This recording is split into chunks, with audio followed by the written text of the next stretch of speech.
All right, Robert Drury back again. Normally, I do a quest to get to 2200 on here, playing online 10-minute games. This one is going to be a little different. It'll be like the one yesterday where I'm reviewing a recent over the board tournament that I had. Yesterday, I reviewed the two games I played, the Hippo with the black side. And today I'm going to go over the two games that I played the Hippo with the white pieces. Unfortunately, my results with the white pieces haven't been the same or equal to the results I'm having with the black pieces. I'm just not doing as well. Now, these two games are, I'll tell you up front, I didn't win either one of them. I drew one and lost the last one, but the last one is pretty interesting because the last game I ended up getting in time trouble and I ended up flagging in the game. And it was a very interesting Hippo game, and I can't say I'm disappointed with the way I played it. I'm disappointed with the result. But with that, let's get with the first game. My opponent is Michael Johnson. He is a veteran player, and he is rated in 1931. And I have the white pieces, and I start off with the Nimzo Larson, and I start off with this simply because I figure most people they don't see the Nimzo Larson a lot, so they might be unfamiliar. So I combine the fact that it's a Nimzo Larson, and then I'm using Hippo setup. So it's something they haven't seen. Now, Michael was aware that I played the Hippo, but I'm not 100% sure how much, well, I don't know how much he knows about the Hippo. But he was aware that I would play the Hippo open, and whether or not he knew the Hippo, that's another situation. But with that, he starts off with d5, and I'm bringing my bishop out, and he just lays back with e6 and doesn't put two pawns in the center. So I continue with the Hippo, and um, I know here a lot of times probably the best one is just come here. Well, actually, yeah, come here. I don't know if it's the best, but you can come here, bring your knight out. But I didn't want to play this move and have him push the D pawn, and then I'm going to have a little bit more trouble with my E3 pawn. I wanted to play the E pawn, that way if he pushes with the D pawn, we just take it. All right, so I play with the E pawn. He brings his knight out, and now I got my D pawn up, and he brings his bishop out. And right now, I mean, if you can see the evaluation, it's already got black slightly better. Bring my knight out, d2, he castles, and I bring my other knight to the e pawn now, or to the e2. Now, I've seen this online before when I'm playing the white pieces, and all right, the question is, I mean, what do you do if he comes in here? If he comes in here, I mean, I suppose you gotta kick it out. But then what happens if he does this? If he brings this queen here? The engine says you just go G3.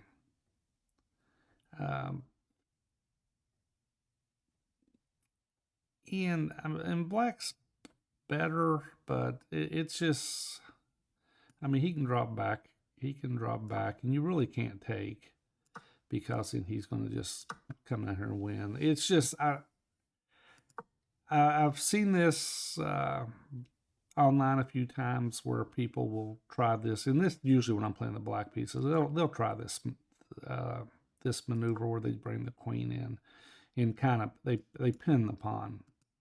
And then they're also threatened to come here, so you end up having to push.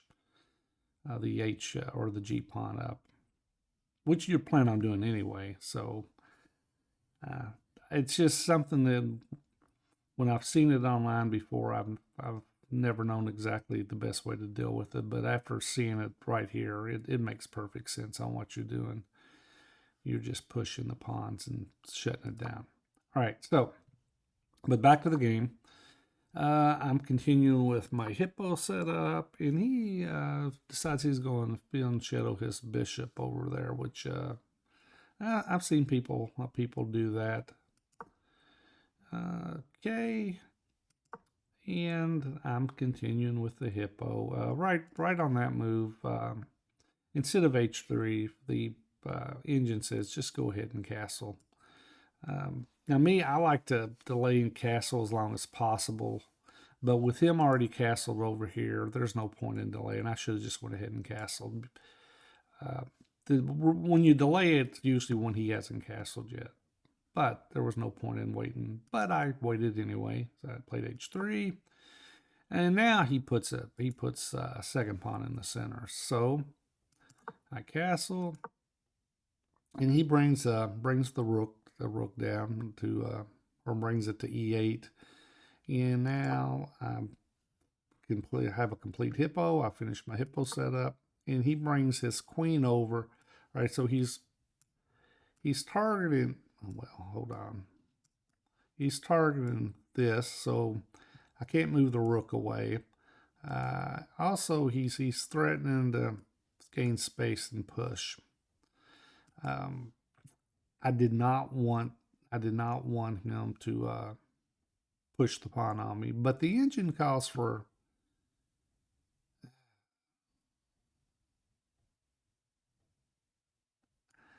knight to c4 is the top line, because if he takes, you're just going to take his bishop. So also the engine likes the g4, and c4. Doesn't say anything about I'll put it this way: e4 is not in its top choices, but we'll see how it looks, because the other lines here is white's got a slight advantage. Then it's a -40, -0.41, -3.5 for black. But I played the e pawn, so let's see what the evaluation. Actually, it's kind of, the engine's kind of weird. Why e4 wasn't in one of the top choices, I don't know, because if you look at the evaluation bar, it actually has a better score for white than 3 of the other lines that it gave in the previous move. Okay, so now naturally, I want him to push, and then I'll bring my bishop here. However, he's a good player, and he's just going to keep the tension. Now, he's just going to reinforce the pawn. Okay, now the engine says I can go ahead and take. He takes back, and you've still got knight to c4. I played g4, and it was further down the list of what the engine likes. And he comes in the knight move, and I wasn't real sure here. What's he doing? I mean, I could still take. He takes. Yeah, I'm still, let's see. Then after that, I got to go d4 and kind of break it up. But I wasn't real sure what to play here, so I just went ahead with my knight move over here, and I'm gonna put a knight right here and threatening the queen and the bishop. But he says no, you're not going to do that. He plays the h pawn. I'm sorry, the g pawn, and I think that's a little weakening of the dark squares, but he's got to keep me out. So I'll bring my bishop down, thinking, all right, I'm going to target this line right here.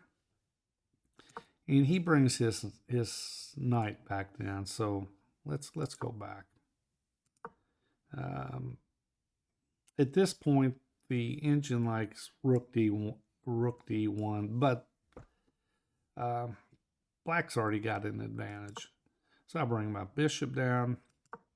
He brings this knight over, and now he's targeting this square, which means he's going to most likely win this bishop at some point if he wants to. And so I bring my knight up, and I'm thinking, all right, maybe I can go in here. Or maybe it comes in here. It's just trying to get my pieces over here on the king side of the board. And he pulls this knight in, which I thought he would be doing. And I play rook d1 because at this point I don't want this to break open. And all right, well, let me go back. Let's say it was his move. And I mean, he could come here, then I take. And I mean, technically I've still got two pieces on, he's only got two attackers, but I don't want to have this piece tied to the defense of this pawn. So I brought my rook around to defend, and now he's just going to line up this direction. All right, the Indian still has black with an advantage. I bring my bishop up, and I'll be honest, I didn't know what to play in this situation. I'm trying my best to entice him to push that pawn, and he's not going to do it. He brings his rook over, and now I'm like, okay, now he's got this rook lined up against my queen. What am I going to do? All right, just move my queen away. And he moves his knight out, and he's going to reroute his knight. I'm sorry, he's going to reroute his knight here and bring him here. And I bring my knight over. Not sure what he's doing right there. I mean, at one point I was thinking, maybe I'll just sack and sack a knight and get a good location on it. It wouldn't have been a good situation, but at this point I was struggling to find a plan. And he's continuing with this knight rerouting. I bring my knight back. I want to get this knight off the board. At this point, I'm like, wait a second. I realized he could. Oh, well, he can't do it right now. I was thinking he could take here, and then he could win here, but he can't do that right now. Okay, he brings this knight. He brings this knight down, and all right now all right. We're gonna get these knights off the board. He gets that knight off, and I take. He takes back, and I'm thinking, okay. I'm thinking I can get his pawn isolated here. He's already got his pawn structure over here kind of messed up, and I'm liking the situation. And what I missed after all this is, well, here's the other thing is, I didn't want this to be attacked, so I thought, well, I'll just go ahead and push. He takes.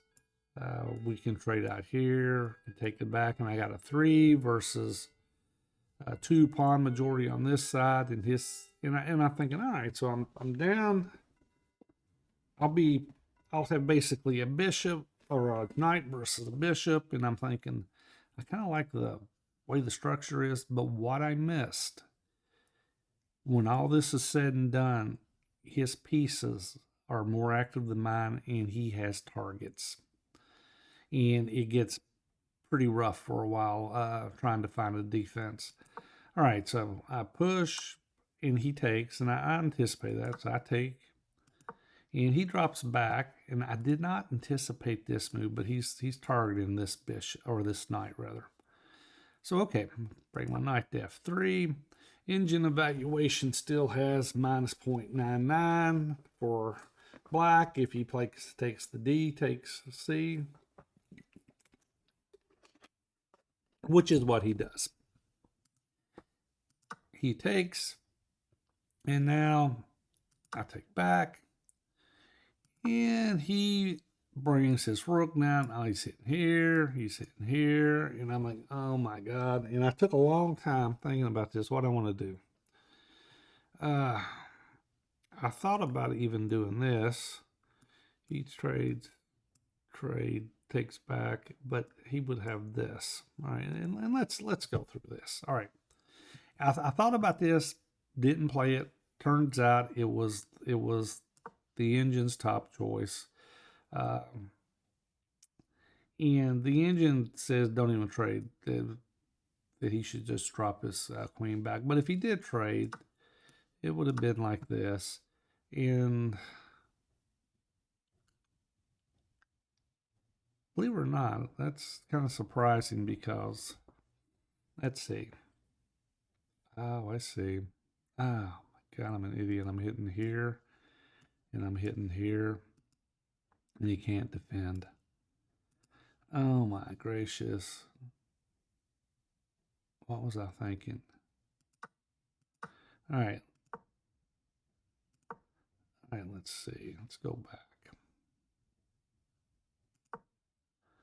All right, if I go here, the engines you can't take. He can't take. He's gotta drop back. And going over the game now, it's I hate the fact that I missed that, because it would have been, I mean, black still got the advantage, but it would have made my life a lot easier. Instead, I go into a passive defense, and the engine evaluations F3 right here, and he can just absolutely cause me a lot of trouble. I would have to bring, all right, let's go. F3, I would have to come back here, and now bishop to c5, and he's got all the play, because he can bring this queen in, and there's nothing I can do about it. Okay, so I was fortunate that he did not play that. And instead, let's see, where do we go? I come back, and he takes. And he's still got a pretty good advantage, but he lets me off the hook a little. And he brings his queen, and he's going to hit this. So I'm like, I'm going to defend. I'm like, if I go here, he's just going to win this piece. I didn't like that. And so I played the rook here. But now he could actually take here. And if I take back, well, he wouldn't take there. He could take here. And then if I take, and I'll show you. All right, let's say, and we looked at this afterwards. We looked at this particular line.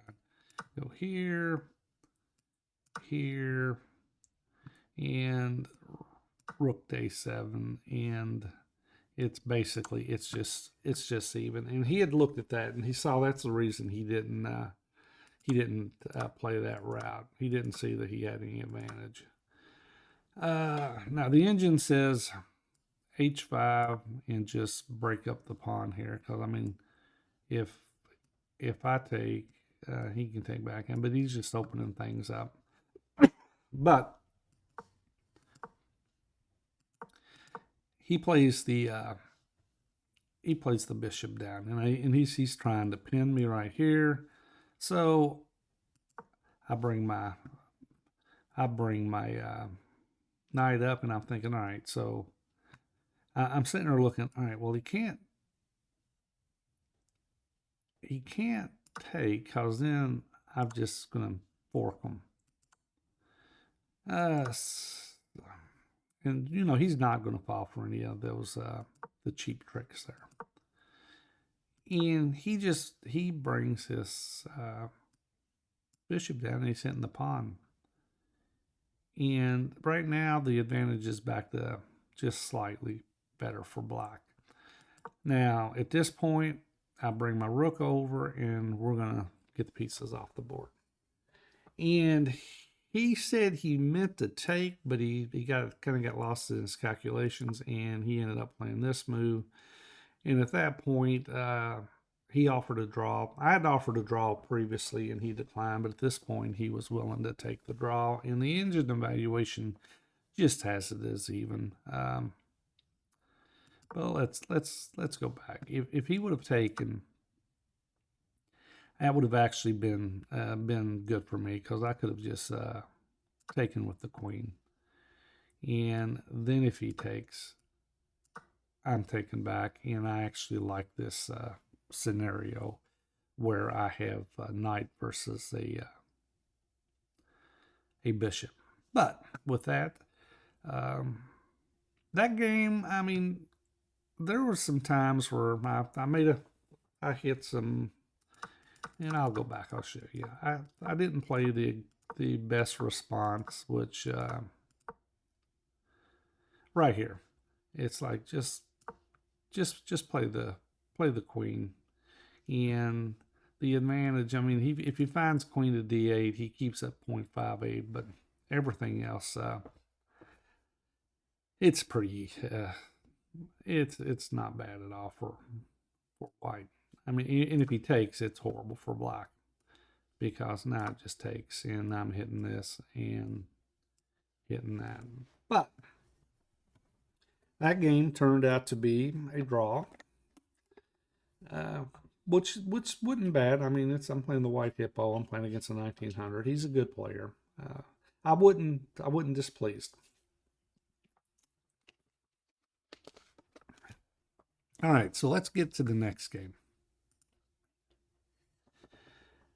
All right, the next game was against William Bentley. William Bentley is a 1900 rated player. I have the white pieces. This is the last round. There are 6 of us after 3 rounds that are all tied at 2.5 out of 3. So this game, basically, if either one of us wins this game, we're guaranteed for a tie for first place. And I tell you flat out, I did not win the game.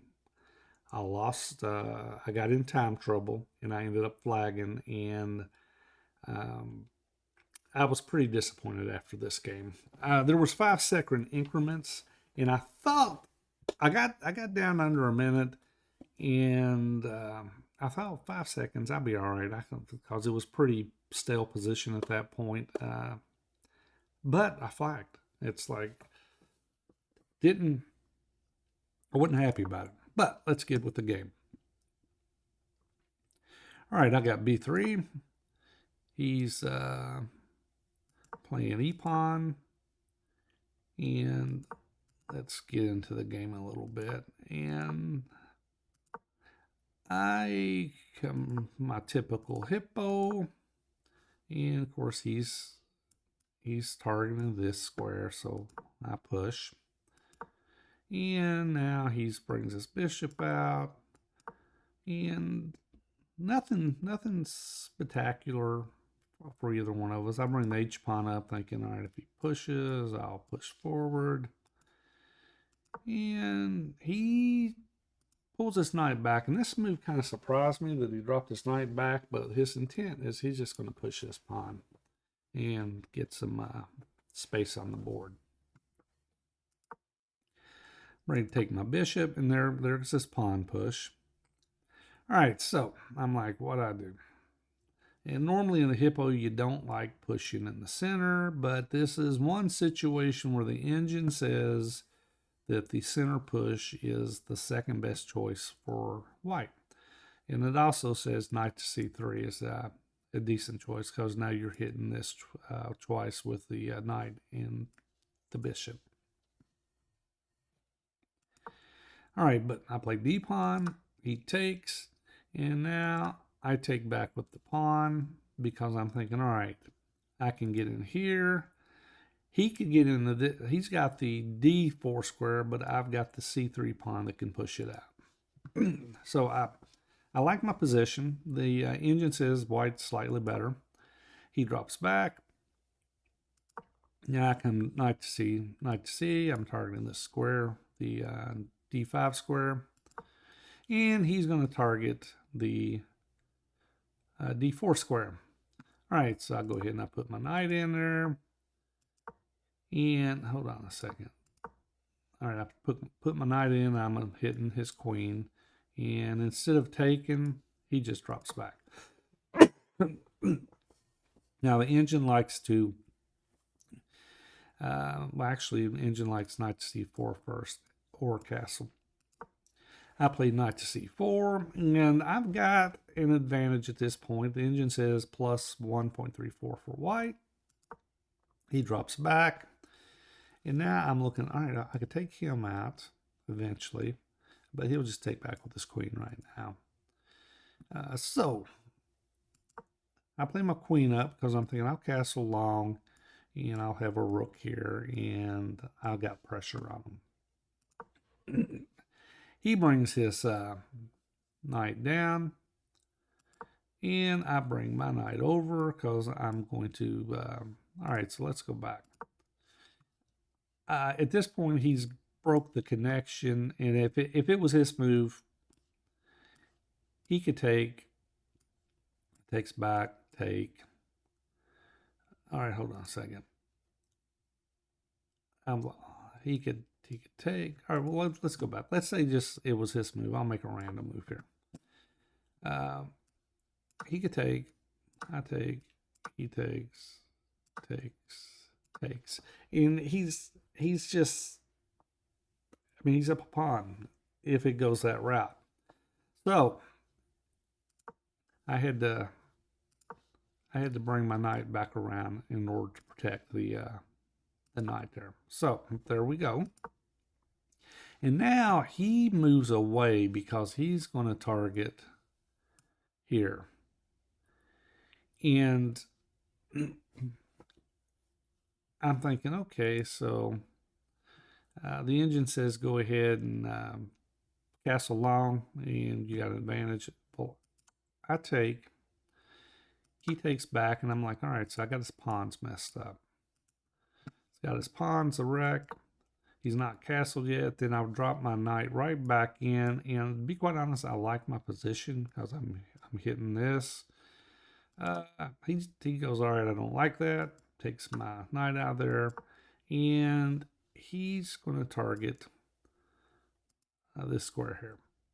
The F2 square. All right, let's see what's going on here. All right, I castle long. And he's going to block me. He does not want this pawn going anywhere. And I bring my rook over. I'm going to line it up here. He doesn't castle yet. Instead, he plays the knight move, which is not. It's not his best move. I take. He takes back this queen, and now queen to d3, get the queens off the board. Now, I didn't play this because I'm thinking, well, he'll just do this, but that would actually be a mistake because I can actually come in here, give him a check, and he's going to have some issues. But that's not what I play. I play the rook over, which is not a bad move. He drops this queen back, and I thought, well, I go here, and then I can push here and target it. Now, but at the same time, he's hitting this. I'm like, all right, let's protect that. And then he castles. He castles long. Okay, so now I bring the rook over, thinking, all right, maybe I go here. But then I thought, wait a second. If I go here, he can pin me. And I'm like, I don't like that. So, I didn't have to, well, at the time, it was his move, so he played this because his intent was to come right here and basically win the exchange.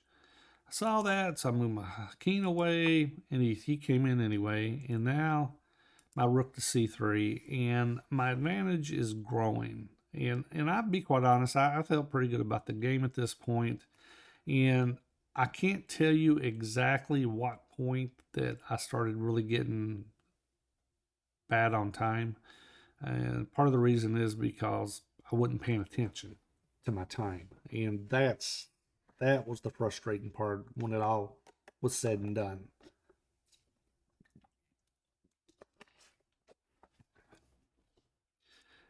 All right, so he brings the pawn up, and I'm thinking, all right, I can just push and break this all open. And I push, I'm thinking, all right, I'm going to break it open. I figured he'd come back, and at this point, the advantage for white is 2.35, and if I hit him with the F pawn, I'm opening up two different sides. Just never dawned on me to play that move. Just didn't dawn on me. All right, let's say that if he takes, and now I've got rook to f3, and let's say he could come over and defend, and then b takes, and now he's overloaded, so he's got to take back this way, and now rook to b3, and I have open lines.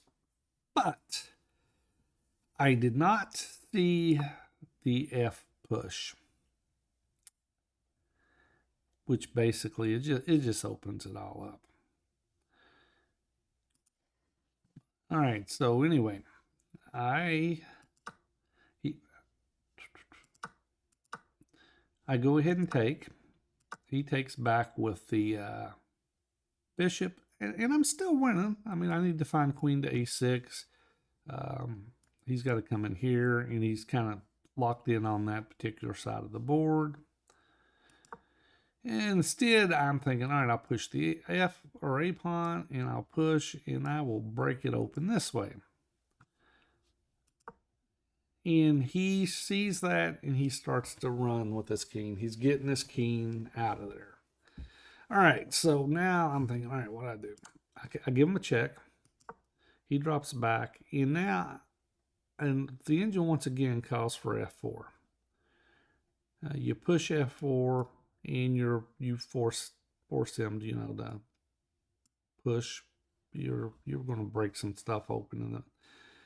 But I decided I'm going to sacrifice, and I tell you what, I spent a long time looking at this sacrifice here, and I thought I could sacrifice here, give him a check, and I've got him. I got him pretty well. I'm thinking, all right, I got an attack going. He takes back.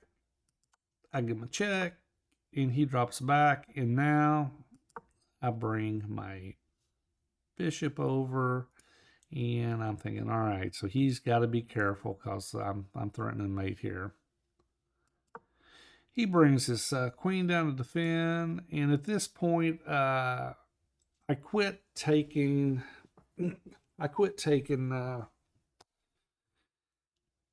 notation because I was under 5 minutes, and actually I think I was way under 5 minutes at this point, and I was in some serious time trouble.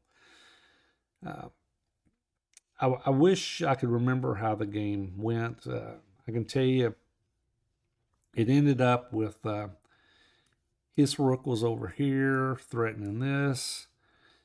My queen was here, and this rook was right here, and I think his rook was here. And what he did was, I was low on time, and let's see if we can make some moves, and I'll give you a general idea of how it was going. Okay, let's see. That's white's move. Well, we'll make some moves, and I'll give you a general idea of what happened here. He came this way because I figured he was going to come right here. So I pushed right here thinking, all right, he can't take because I've got mate.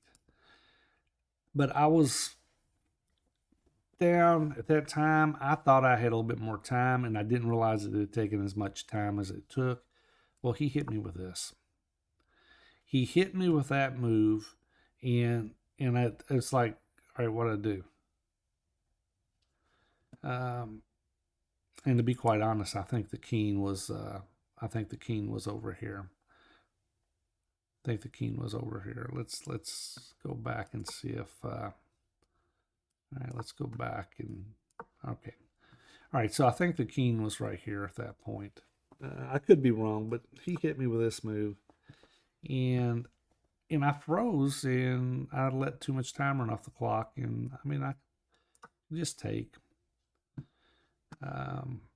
If he comes here and wins the pawn, then of queen to b4, and he's got to drop right back.